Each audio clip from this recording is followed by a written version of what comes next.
totally different video today. I was planning on doing a book haul, but my books haven't come in at my indie bookstore. So I'm pivoting and we are looking up the descriptions of books that I haven't seen anywhere in BookTube.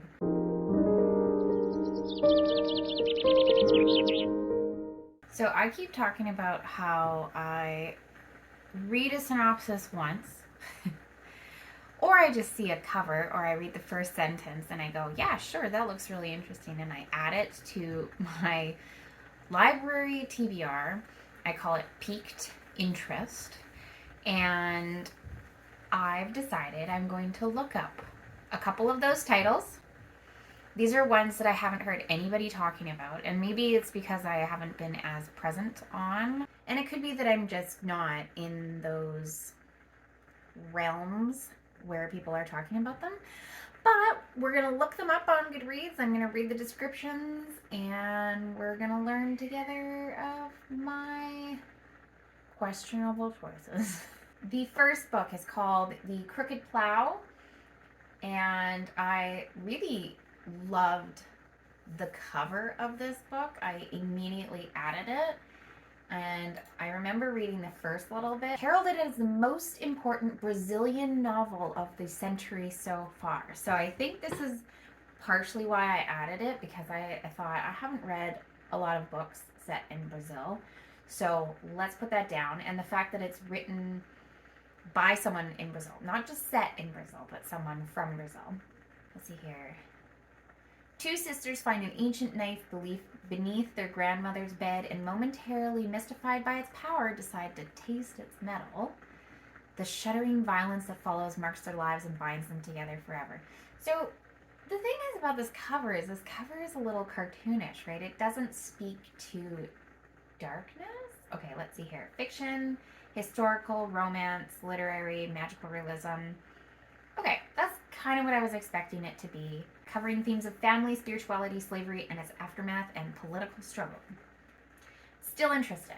So I was going through, when I was first joining BookTube, I wanted to do this series where I review books that have a moon on the cover, or a moon in the title, because I was noticing a trend. I think that was the year that Sea of Tranquility came out, How High We Go in the Dark, those ones came out, and also Daughter of the Moon Goddess, so there's a lot of moons happening.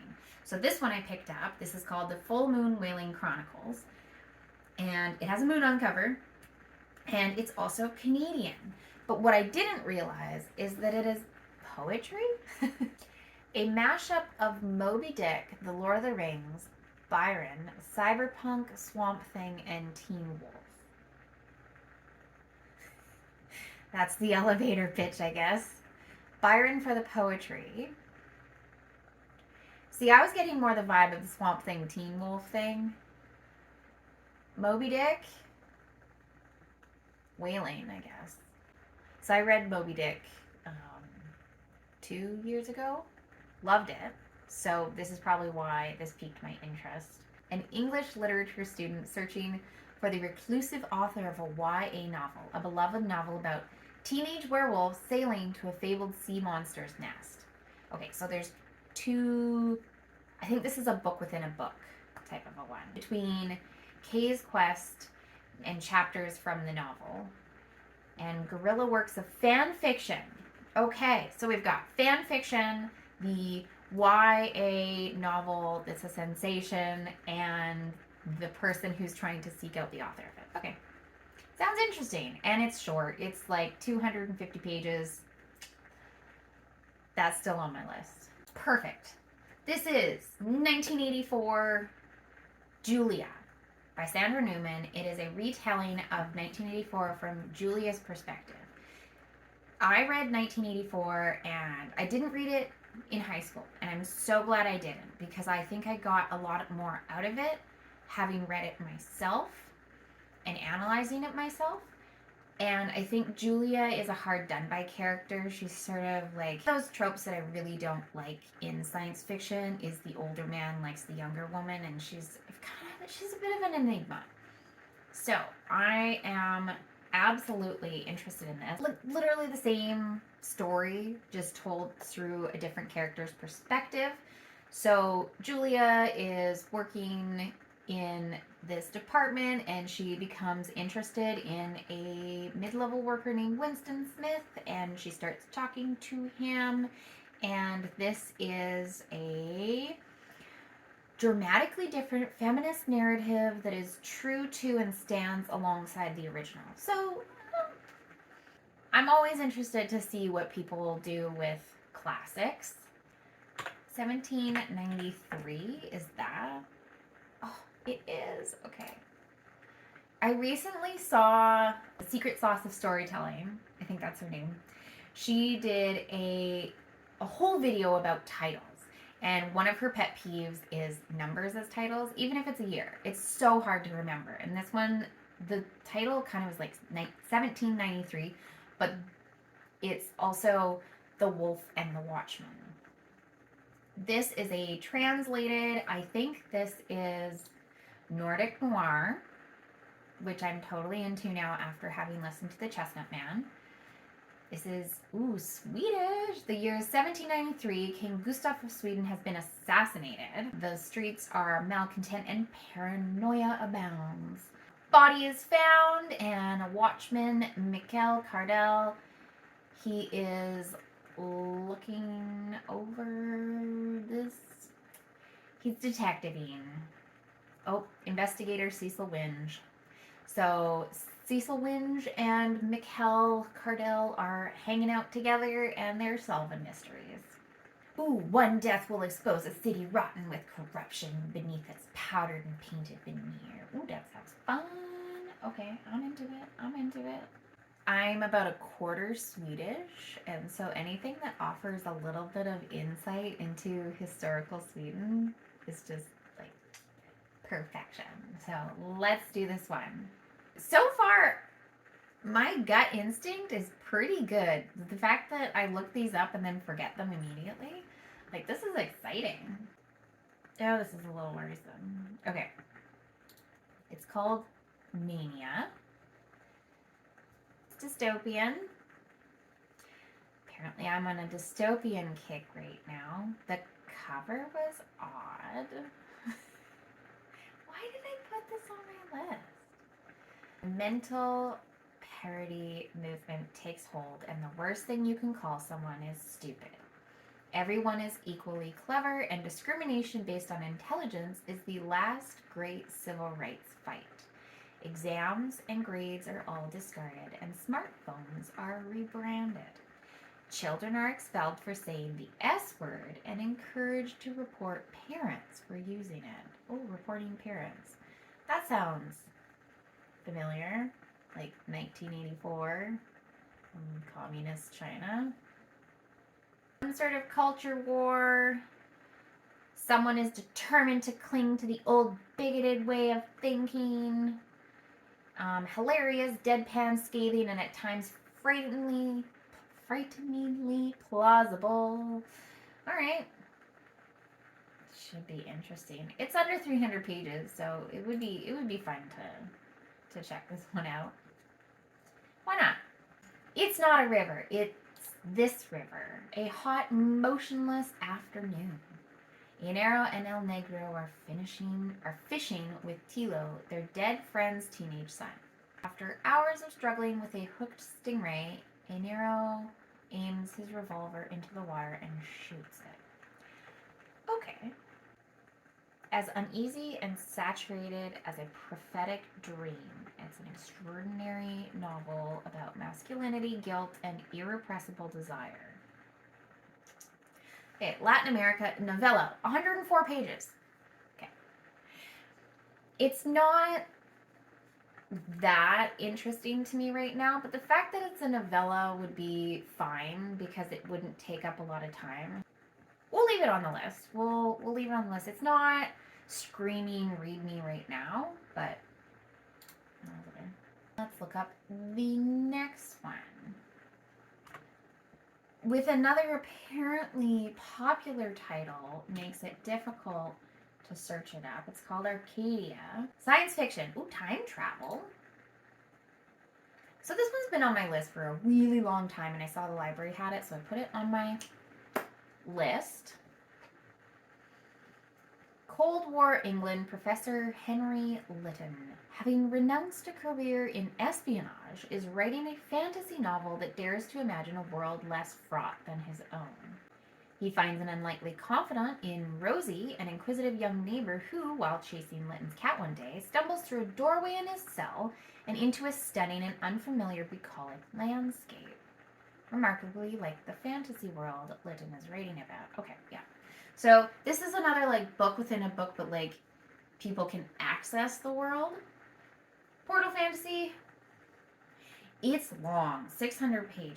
So this one I think will remain there, but not as top priority, I guess. It sounds interesting, but just 600 pages worth interesting, maybe not. Lonely Castle in the Mirror. This is Japanese translated.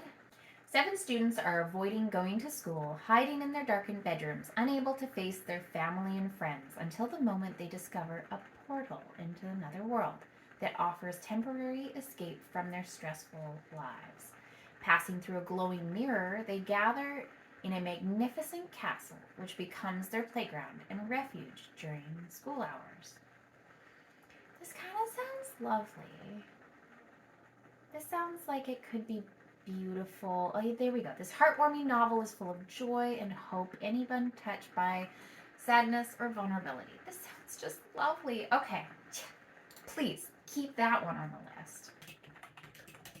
Now this next one, this is not one that I have started reading this one, but I have not heard anybody talk about this one. So I wanted to kind of bring this one up. This is Just Stab Me Now by Jill Barra. She has been on the internet for a long time. She offers critiques and insights into all things nerdy. And I absolutely love her commentary. She is incredibly articulate and intelligent. And this is supposedly a meta commentary on the romance genre. And let's see here. A desperate mother, a dubious escort, and a deranged author who won't leave them alone. So it's basically the author talking to the characters, which is really cool. Based on her popular fantasy heroine YouTube shorts. Okay, so now I need to go and check those out. If you love Stranger Than Fiction and The Princess Bride, you'll find yourself cheering on Rosamund and Caroline. So this is just like a fun one. I've read the first chapter. It was hilarious. There was the main character and she's like packing to leave somewhere, and then the author just like jumps in and is like, hey, how's it going? It was fun and I rather enjoyed it. So I am going to read this one soon. This seems like sort of a summary book, so I would probably read this July, August. Book of Thorns by Hester Fox. We have a love-hate relationship with Hester Fox. The first book that I read of hers, The Heir to Blackwood Manor, I loved. It was fun. It was silly. It was a romp. There were secret societies and secret rooms and a dark library, and it was great. Then I read, what was it called? I don't even know. It was not good. Okay. It was fine. It was fine. This one, The Book of Thorns. Napoleonic Wars and the Rise of the Florography Craze. Oh, cool. Secret Language of Flowers. Yes. Cornelia leaves her cruel uncle's home in order to join Napoleon's army as the traveling naturalist. Her ability to heal any wound and bring soldiers back from the brink of death earns her praise from the higher up. And exposes her to those who would exploit her powers. Okay, that's fun. Meanwhile, Lisbeth lives in indentured servitude, and she flower arranges, and she meets a young soldier and falls in love. So is it 2 different? Oh, they're sisters. Okay. So they're sisters. Oh, there's a mystery, too. Okay, this might be a book that does a whole lot. I'm kind of hoping that this one ends up being really good because I'd like to do another Nature Recommends video where it's like flowers on the cover, or flowers, nature-y things in the title. This one popped up and I was like, okay, I can start thinking about that. So I hope I can recommend it. If this one ends up being sort of a won't, I don't think I'm going to read any more by Hester Fox. I want this one to be good, please. The Morning Side by Thea Obrecht. Magical realism. Oh, kind of dystopian. Okay. This one struck me because I really loved the color combination. There's like this gorgeous yellow, it's this buttery orange, and then this bright aqua. It sticks out. Have I read what it's about? Absolutely not. Let's find out.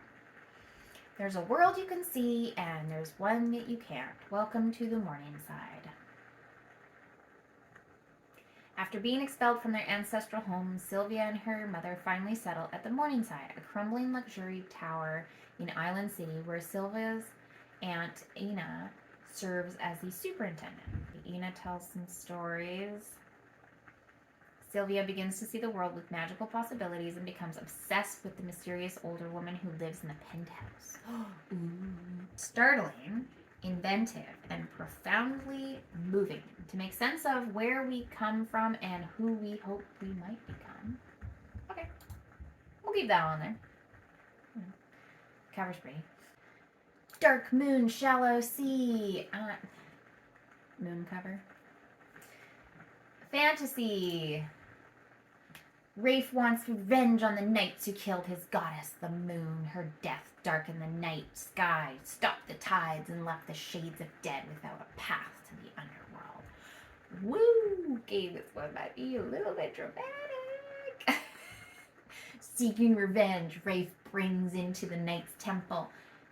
He breaks into the knight's temple, opens a box, expecting to find gold and jewels among the bones. Instead, he finds a living man, Kinos, sleeping inside. So he steals him. I mean, fun. You gotta have some silly ones on your list. This sounds all dramatic. I'm gonna keep that one. Now, here's the thing with this one. This one comes in a package of 2. I first saw the cover of this one at the bookstore, and it's got the most striking cover. Sea of Rest. But this is book 1, and then Day 0 is book 0.